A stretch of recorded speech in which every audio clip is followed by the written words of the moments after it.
It's a lot, you. Being somebody's mother. I mean, you bring a baby into this world and it's all on you.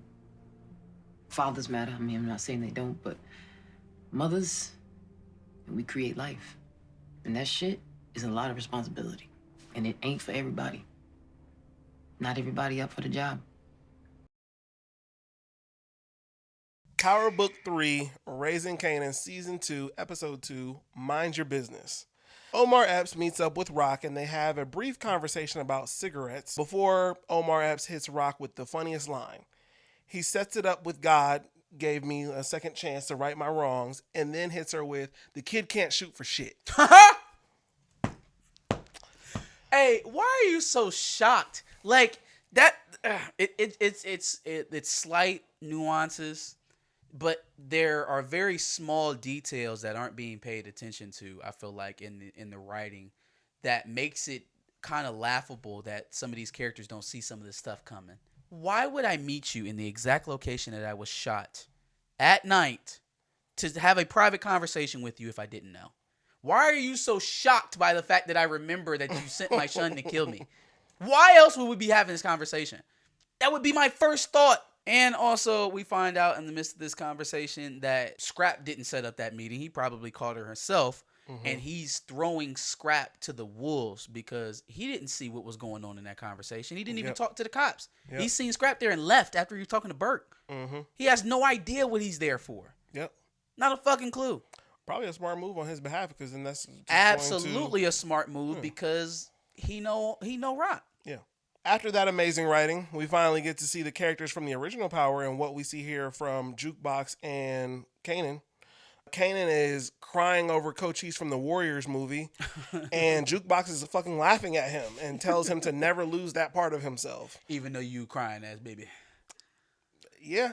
I'm happy to see like a little inkling of what eventually becomes, even if I hope it doesn't fast track Juke to become the person she is. Yeah, no, I hope we get a little more development. I feel like I can already see what it is that makes Kanan the soulless character that he ends up being. I won't throw that prediction out just yet, but I feel like the building blocks are starting to be more and more evident.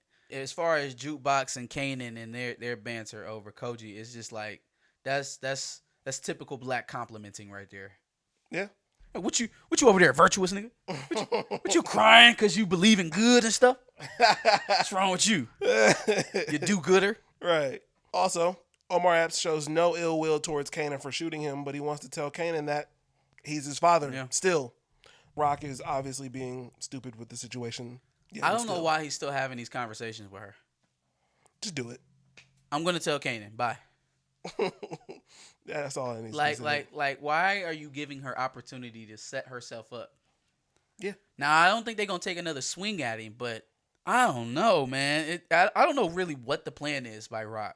I don't know what her plan is to just run away from this as long as she can. There are multiple facets of whatever plan she's working towards, just not making any kind of sense. I guess I can at least see the vision with the new complex, and I didn't agree with her hiring Homeboy, but I guess it may work out. But this thing with Kanan, I don't understand it. I don't. You not in any better place right now than you were before you sent him away at the beginning of the summer. Mm-hmm. Only now, Howard is walking, Unique's out of jail. I just don't see the position of strength that she claims to have to be able to have Kanan around and keep him safe. Famous fucked some chick, and his mom saw that she was in the bed. Kicking him out seemed like a little much, but that's exactly what she did, on top of accusing Famous of stealing money for drugs. No, bruh. You just graduated high school. You ain't got no money. You stink. You stinking up the whole house with your Reggie. Now you think you just gonna start pulling females into your mama house and raw dogging them all night. That's not gonna fly. At least not in any black household. So I would assume similarities to that of a Latino household. That's fair. I guess when you put it that way, you definitely not just about to be here eating my food, sleeping all day, smoking weed, and fucking bitches. That's not what kind of setup. Kind of job. What setup you think you got, bro? That's fair. I didn't see it that way, but yeah, you gotta go. For sure. You gotta go for sure. Maybe it's just because it seemed so abrupt that she walks in the house. But just been saying the same thing. Like, bro, he not doing nothing. He just smoking. Yeah. That's it. Yep. When you put it that way, it makes a little more sense. The anger management scene was confusing. Joe has a trigger for his anger being ignored, which is understandable. Marvin doesn't want to disclose his trigger in this therapy session, and instead tells Joe that he's ignoring him, not actually ignoring him, which ends up setting Joe off. I didn't understand that. It was like, you're telling him that you're ignoring him, so that means you're not ignoring him. So why is he getting upset? No, but if your thing is being ignored and someone acknowledges that they're ignoring you, that's probably triggering enough. Ignoring means I'm not even going to say anything. You're not there. But if you are triggered by someone ignoring you, are you acting rationally as it is? So why do you expect rational thought even when it's clearly antagonistic what he's doing to him? Sure, I guess I just would have thought the writing there would have been Marvin just going ahead and eating his chips, not looking at him. I wouldn't, as opposed to saying, it was just I'm ignoring you. It was a Marvin moment. Marvin does shit to piss people off purposefully. And I'm cool with that, but I think actually ignoring him would have been the move instead of exclaiming that I'm ignoring you. Sure, literary police. Oh, this is a little weird. For him to get that upset about it. I don't know. He's in anger management. But the trigger is ignoring, not somebody telling you that I'm if my trigger is ignoring and somebody says to me, hey, I'm ignoring you, is that not going to trigger me? No, because you're not actually ignoring that person. You're acknowledging that Why they're are there. you thinking rationally? I have a trigger that allows me to be enraged whenever someone is ignoring me. That is inherently irrational. Yes, it is. It is, but it's terrible writing. I'm sorry. I'm sorry. Juke asks Rock about her mom. Rock tells her that she was a good singer because she's LaToya Luckett. She then tells Juke that being a mother can be tough. Some people may not be strong enough to do so, which is ironic because it's Rock saying that. Yeah, you don't have the facilities to be an actual mother to your own son. I think that's why she says I low-key respect her for it because she just got out the mix. Yep. You could have just left him there, though. Like, you acknowledging it after the fact. Dude was right. Send him back. Mm-hmm. Send him back. Save your son's life. Literally, like, just save his life. Give him an actual future instead of this New Jack City bullshit that you keep trying to give him. All because he asked for it. So you're letting your son parent himself. Dictate what his future is at 14, 15. Just for him to go back around and be like, I don't want this. I don't want to do this no more. And you like, oh, well, but you can't stop because if you ain't here, ain't none of this for nothing. God, that's not being a parent whatsoever. At but all. Okay. And I'm not even a parent, I can say that.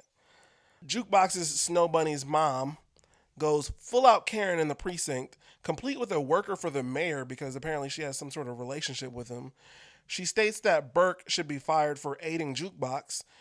Even funnier, her husband wasn't with her. Oh, her they're husband definitely who was divorced. I would have to assume. Sure. I would have to assume. Yeah, they're divorced or separated or something. Yeah. Yep. Some manner of that. Is she gonna have to get put down? You think? How? Because my thought of it is like, okay, I understood it last season because it was fresh and obviously the circumstances of her daughter and Jukebox that is gonna breed some vitriol, especially from a closed-minded household like theirs. Mm-hmm. Are they gonna have to put her down because she won't leave this thing alone? I was gonna say, I it'll could definitely eventually see track that. back to Kanan. My thought is she is obviously very angry still about it, and the cops aren't willing to do anything. So my thought is maybe at some point she's going to try to take this shit into her own hands, and at which point, yeah, she's probably going to have to get off. I think that mayoral tie is going to come and be a bigger play than her taking it into her own. What the hell is Becky going to do in Queens, Jamaica? I would have felt like maybe she would just like follow Juke around or some shit, find out some shit she shouldn't. And then when she and then try to put Juke in jail. Okay, I mean that could be it too. I tend to think that as long as this is an issue, long as it's a problem for the police department, that as long as they continue digging, they'll find a connection between the drugs and Kanan, and then that will prompt them to have to do something with her because she's been picking around too much. Is my current thought. Could be. Rock keeps racking her mind about the fact that maybe Scrap is snitching and Lou is being the voice of reason in this situation. She then has Worrell stop in to offer him the position. Yeah, I mean, I do like that they took a minute to actually consider what they was getting ready to do with Scrap. I don't know if the evidence that was collected was enough, in my opinion, but I mean, at least they paused, I guess. Mm-hmm. Maybe take some solace in that. As far as Homeboy coming back, it's a mistake. Now, I will admit that one of the things that I thought could have happened, oh, Unique's out, he's just a plug away. Homeboy would probably do some, double agent type stuff. That didn't come to pass. Worrell seems very skeptical about this entire thing, which should be a dead giveaway that they probably shouldn't rock with him. Right? He's obviously no idiot. Well, not even that. This man tried to draw blood on y'all at the behest of Unique. And now he's sitting in this chair, entertaining offers from that same group of people to come work with y'all. Mm-hmm. That is what should cause you to pause. Yeah, no, the fact that thing. he's even willing to entertain this conversation, mm-hmm. let alone accept it. What he gonna do to you when he get a better offer? Oh, let me guess, you rock. Ain't no better offer. Plus, I have to believe that Homeboy probably will look at the situation like, oh, they're probably going to try to off me at any point anyway. Yeah, I don't like this setup at all, and then I feel like it's going to be the start of that downfall for this family. I agree. It always is, man. Take out a loyal follower for growth to expand. It's just not even proven growth. Just it's what you always think growth. that you just choose the wrong motherfuckers. You start shunning away the people that's been there around you, and you start introducing new folks, and all of a sudden, you don't even know how you got to the bottom. Yep. Famous don't have shit to his name, so he thinks selling his music that wasn't already selling is a good idea. Famous goes to basically the studio to get more tapes and shit, and that's where Lou tells Famous that he needs to continue working on his craft, which did Jessica not I'm sorry, relay that I was message? just getting ready to say that. What hadn't already been said to you that Lou said to you that day? He told Jessica while you was in the room sitting back there that you needed to write some shit. He didn't say anything different to you just now when you took them damn tapes that he been telling you this whole time. Stop smoking weed, write something down, you can get back in the studio. What did he say when Jessica asked him and you was sitting back there on the couch? Tell him to stop smoking the weed and write something new, and then maybe I'll put him in the studio. What did he say to Jessica outside of your house? Get him off the weed, tell him to write something, he'll get back in the studio. I guess it takes being kicked out of his Your mom's house? Jesus for Christ. that to click. Rock pulls up to the bodega to see that mice are basically eating her money, and then she dips just to meme mug somebody who I did not recognize originally, but we'll get into who that person is. I didn't know who the hell she was staring at, but I was like, oh, she either And I about was to like, go why snitch, is she staring at her or like or that? she's somebody's girlfriend. She either about to go run and tell the police where her stash is at, or she somebody's girlfriend. Also, completely trashed that she's not willing to pay the money for an exterminator who's, obviously going to... She's making enough money to pay a little funky exterminator. What she's trifling for is not upgrading the spot. Move her somewhere. Put her in a safer building, a bigger building with better security. That entire situation is petty as fuck. Like, you got all this money. You for sure not laundering it all through this small ass bodega. You need bigger businesses. Mm-hmm. And you need another place to store it other than the block. Yep. Which is a bad place, not just for pest purposes, but just it's out in the open for somebody to take. You one bodega visit away from giving up your whole stash, which is nuts. Mm-hmm. Marvin pulls up on Scrap, and Scrap is obviously pissed that Worrell got the 40s. Rock goes to get a mortgage loan. Strange place for power to go racial on us, considering I think black people know that mortgage lending can be racist, but sure. Here we are. Well, the first part, the conversation with Marvin from Scrap, he did everything right, man, except for lying about the card game. Bro, they not going to kill you over cars. They not going to kill you over cars. If you was at a police station and a nigga is asking about your whereabouts and you don't have nothing to worry about, the last thing you want to do to a dude like Marvin is lie to him or give him any type of inkling of you trying to set them up, because that is not the guy to have a very nuanced thought. Mm-hmm. That's not the guy you expecting to just take your word for anything. So now you done told him your cousin in Corona you had to hang pictures? Hang pictures? You didn't show up for work to go hang pictures with your cousin in Corona? I don't even think I would have took the trip. I would have just assumed you were lying. Lo and behold, Scrap leaves that little tidbit out for Marvin to go investigate, and if it doesn't check out, what are you expecting them to do? You ain't really had shit to hide, bro. You was probably in there for like an hour. You posted bail and got out. Mm-hmm. Hey, man, I fucked around. I got caught my mom's card game again. I was in and out of there. Ain't nothing else happened. At least that explains to them. At least that gives them a moment to pause to be like, okay, is he telling the truth? But the minute they found out that you was lying about the whole shit hanging pictures, it was over with for you. Yeah. That was his one mistake. I don't think he really had to lie about that. He didn't. Yeah, because like you said, he wouldn't have got killed for that. Yeah, they wouldn't have killed you for that. Juke may be enlisting Burke's help to find her mother, and that'll probably lead itself to further relationship building between Burke and Juke. Yeah, and now you know you owe Juke. her a favor while you out here asking for shit. Both 50 and Lou really want this whole Zisa song to be the next Streets Need a Body, and I promise you it won't work. It's not that good, fam. It's not. Cartier Fareed? Yeah. Pulls up and makes himself known as management for Zisa. He proposes a single deal. Crown didn't like the song originally, but now he's like, you shouldn't sign that single deal. Yeah, I was about to say, you ain't even want to sign her, all of us. Now it's bad because we only signed her for a single. I thought that would have been the solution that was good for everybody. Mm-hmm. Crown doesn't even want to sign her. What's her name thinks that she's the next big thing. Lou does. Mm-hmm. Ferrari is like, well, look, we'll put some thresholds in. If it sells past this point, we'll sign.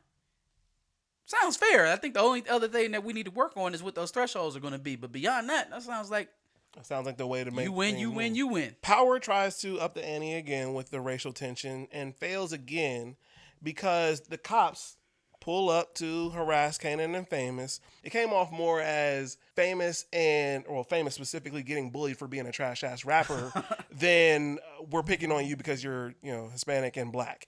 I don't see exactly what the purpose of that scene was other than to show a police encounter with young men of color, I guess.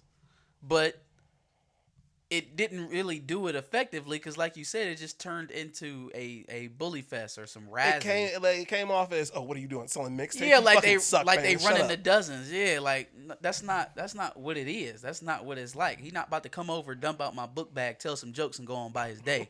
That's just not how that works. Fuck your mixtapes, bro. You fucking suck. Get out of here. That's how it came off. So, yeah, no, I don't feel either scene, the mortgage scene or this one, because it just didn't do the job that I think they were trying to do. Two cops let Omar Epps know where they are on the investigation into Omar Epps' shooter, and while they may be close, they don't have any clue that it was Kanan. They treat my boy like Trump. Yeah. Yeah. He's my goddamn hero. Kanan notices that Obvious tells that Rock is giving that she's worried, and she decides it's the best move to still not tell Kanan about Omar Epps. Where is your brain going with this? So yeah, his mind even got even more jumbled, Kanan, and now he's saying a bunch of crazy stuff, and he might try to come talk to you, but just ignore him. That's your excuse. He has DNA evidence. He has DNA results from a crime lab on his side. You got, his mind went loop-de-loop. He don't know what he say. Come on, man. Now, this is where they doing the actor a little bit of a disservice because this makes her character seem very idiotic. Thank you. It makes her character seem very idiotic and somebody who has the business sense as Raquel in this television show to be taking these kind of steps. I would have preferred it if she had sent Marvin over there to try to go shoot at him again. I would have preferred it if she would have tried to shoot him right then and there at the park again to avoid this situation. But telling Kanan, hey, he may or may not run up to you and say that he's your father, but don't believe him. Where did that even come from? And she's done so much lying around this shit up until this point that it's going to come to an impasse where he doesn't believe anything she says at all. She doesn't move like this in any other sense of her business except for this. Right. Except for this, except for Kanan. All of a sudden, she can't think straight. This shit don't make no sense. Nothing. Like, at this point, you are not protecting yourself. You're just running. You running from the truth, which you can't change. You tried to kill the man. He didn't die. I think he earned the right to say hello to his son. What is the importance of him believing that this man that he's never met and doesn't have an interest in ever meeting your son have for him? Why does that give him validity? The man's in jail. And well, that's uncircumstantial. But I mean, he didn't. Let's just say he wasn't your type. That's one way to put it. Like, what value are you getting by continuing to tell that lie? Patina Miller is the actress that's playing Rock, is doing a really good job of doing the acting, but to your point, the writing for that character is... Yeah, that this part is doing her a disservice because it doesn't add up at all. Like, I can't suspend my disbelief for the character because she's just doing stupid shit for no reason. Homegirl from the bodega was Unique's girlfriend. So people are just easily getting the drop on you by happenstance. You have a bodega with all this cash in it, and Unique's homegirl is just there by just pure chance. Well, it's a bodega. It's a store. She lives in the neighborhood, obviously. So Sure, but that's where you decide to put your cash. It's very well. We talked about that. She needs to move that money in general, not just because Unique's girlfriend popped. What the hell is she gonna do? But I mean, the point is, she finds that Rock is spending time there. Like, obviously, at some point, they're gonna connect the dots, and they got that information by pure luck. But you gotta do a little bit more than Rock just walking out of a back room of a bodega to be like, oh, that's the stash spot. Like, you would be nuts to go hit that spot thinking that the money is there. But now they have a lead on, like, what's she doing over at this bodega behind, all the shit. Now, I was about to say, that could be the impetus for them to start watching it and put eyes on it. That's my point. Okay. Yeah, that makes by sense. pure luck. Yeah. She just happened to be in the bodega, sees Rock, and now that leads somewhere. Because plot, bro. Plot. Fact. Rock tries to pressure Lou to ice Scrap because of intel Marvin provides on top of Omar Epps' info, which both of them are largely circumstantial, but...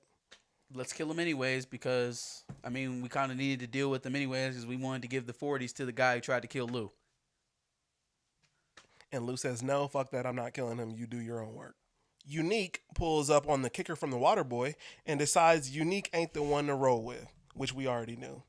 I just find it funny that when Unique causes a scene in the little bingo hall, no outrage from the senior citizens, no calls from the cops or anything like that. So do everybody know he a drug dealer in there? Because they was so unconcerned with what was going on over there. No questioning of D'Angelo Barksdale here. None of them looked at that and said, oh, what's going on here?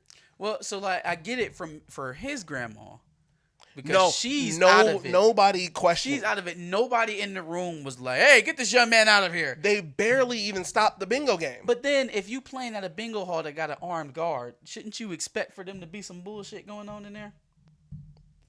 A bingo hall that got an armed guard in the 1980s, so with a dude that is 30, 40 at least years younger than everybody else in this room sitting with his grandma all day. Don't get up for a lunch break. He don't got no other job. He's here all day, every day, playing bingo with one of his mans at the door. I think they know what's up to a certain degree. That's and those who don't know what's up, they don't want to know. Okay.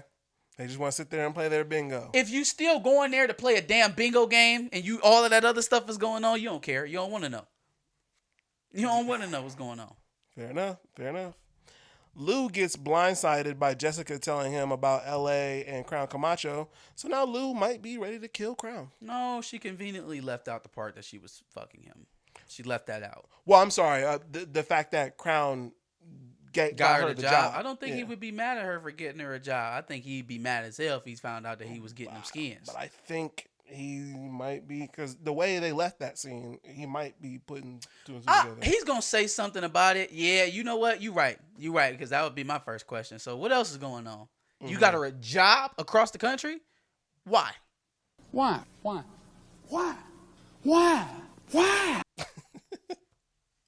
Yeah, he gonna have to answer that question. Yep. And I know he didn't just think that he was about to send his girl across the country and you come to work on Monday. So I expect him to have to try to track down Crown Camacho. Yeah. Yep. Cause that you got a set of stones on you if you just about to show up to the stew on Monday. Like, yo, what's up? What we working on? Yep. Facts. Juke pulls up on LaToya Luckett's crib and sees her alive in action. You know what I appreciate about this season of Power is that they're moving a little faster. Yeah. You know, this easily could have been a long, drawn-out saga of her trying to find her mom, and the first couple of tries were misses, and just when she thinks hopes is lost, then, you know, she stumbles upon her mom. On a season finale. Yeah, and I'm glad we kind of getting to the point a lot quicker. Yeah. You know, for some of this background stuff, because it gives you more time to focus on the main plot. I agree. So from that, I'm glad that she was able to track her down and actually find her quickly. Unique comes back to his usual hangout to see that it's been completely trashed, probably by cops or maybe Rock's crew. Worrell pops up because, of course, he does, but he claims that he's with Rock now. So despite being skeptical at that entire meeting, he's all in with Rock and crew. He was a disloyal, bitch-made, two-faced it, Benedict Arnold. You can't trust this man as far as you can throw him. So I hope you're always the alpha dog forever, Rock, because the minute there's not, he gonna go sniffing. Mm-hmm. I hope you thought this through. She didn't. She didn't think through. Jessica's family has a tearful goodbye as she hops into a cab to JFK to leave for LA. I'm not gonna lie to you. I did not envision that goodbye going down like that. It was peaceful for the most part. I mean, there were some hurt feelings involved, but it wasn't no, oh, fuck you then, blah, blah, take Crown with you, blah, blah, blah, blah, skip. It wasn't none of that with the family either. It was just a very peaceful goodbye, which makes me feel like she's setting up for some sort of return with a bigger title and some more influence later on in the story. Yeah. At least that's how it feels, unless this actress had some reason why she couldn't continue filming. Which seems to be a popular thing that happens in Sometimes, yeah, sometimes. So it does seem like the road is open for her to have a return, obviously, because they didn't kill her or maim her. Mm-hmm. I don't know. It just felt like the Jess character's arc was a little weird. It was like, all right, yeah, I met Lou. Now I'm helping him get his business stuff together. And then I got my brother on, and now he got a label. Nah, and fuck all that. I'm going to go LA. away. Yeah, now I'm going to LA. It's just kind of like, is Jess getting a spinoff or something? Like, what the hell's going on? I hope not. Don't give her a spinoff and don't give Tate a spinoff. Is Jess getting the LA spinoff? That would be hilarious. Apparently, Marvin and Lou tell Scrap that he is, in fact, getting the 40s, and he seems super excited, almost too excited.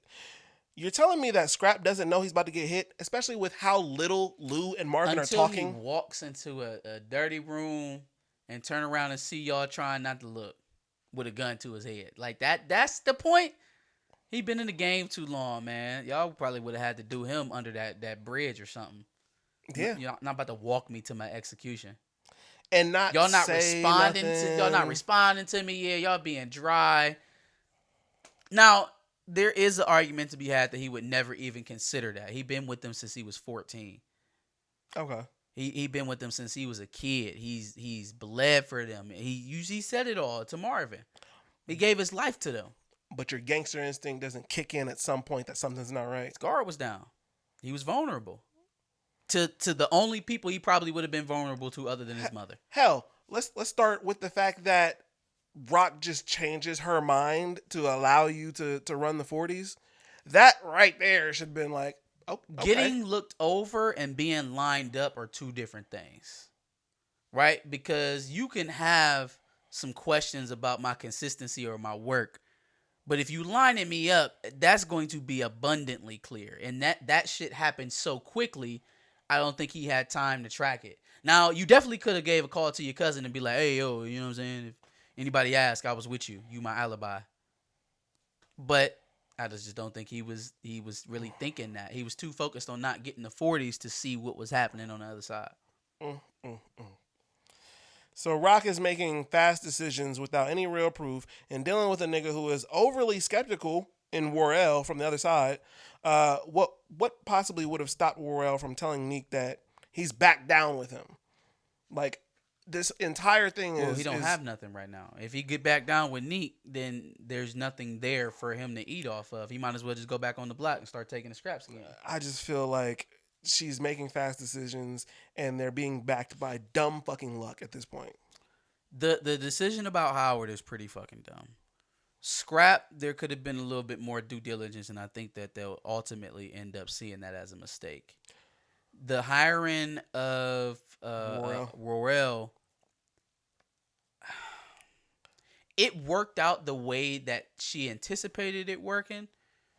Unique's down, he ain't got shit. I can give you a whole business to yourself. That worked out. Whether or not he's going to stay loyal permanently is something that is in flux, man, and that would worry me. But she's been lucky with Howard because he hasn't just went up to Kanan and told him. She's been lucky with the situation with Scrap that Scrap didn't, like you said, pick up the phone and get an alibi. And third, she's lucky that Worrell isn't just like, no, that's my nigga Unique. I'm going to ride with him. Yeah, but that makes it even worse that he's not, because if he's not with him and Unique put him in the game, what kind of loyalty is he gonna show you? I was gonna say the only thing I can see from this is if he's not showing loyalty to Unique, he's not gonna show loyalty to you, and he's just looking for a come up for himself entirely. Yeah, period. Which is even worse. Yeah. All right, next episode we see Rock is dealing with questioning about Scrap. Kanan is moving packs apparently with Famous's tapes, and Burke is going to flip on Omar Epps at some point. I saw that coming as soon as they was like, I need to make rent. Well, I was like, you ain't gonna make it from these goddamn mixtapes, so you better find some drugs. You know what I mean? So he about to have the junkies out here bumping his music, and then it's gonna spill over into the street dancers. The street dancers pour it over into the clubs. Clubs pour it into the DJs, and that's how Famous becomes famous. Nope, because what are the crackheads using to play this music? They hopping in their whips. Succession line stopped right there. Stops right there at Thomas, man. They playing it with their whips? I don't think so. Know. Yeah, I don't know. Are they breaking into cars and leaving his tape? And leaving the tape? Hey, yo, that's nuts. Every car y'all jack, y'all got to leave the You don't even have to pay for the drugs. Just drop this tape in there. Every car y'all break into, y'all got to leave the mixtape. That's crazy. Any other thoughts about episode 2? That's pretty much it for me. Give us your thoughts on episode 2 of season 2 of Raising Kanan. Make sure you like, share, and subscribe, and give us your thoughts on the episode in the comments below. Yeah, and make sure you check out our previous reviews. We also did episode 1. And make sure you subscribe because we'll be talking about Raising Kanan all season.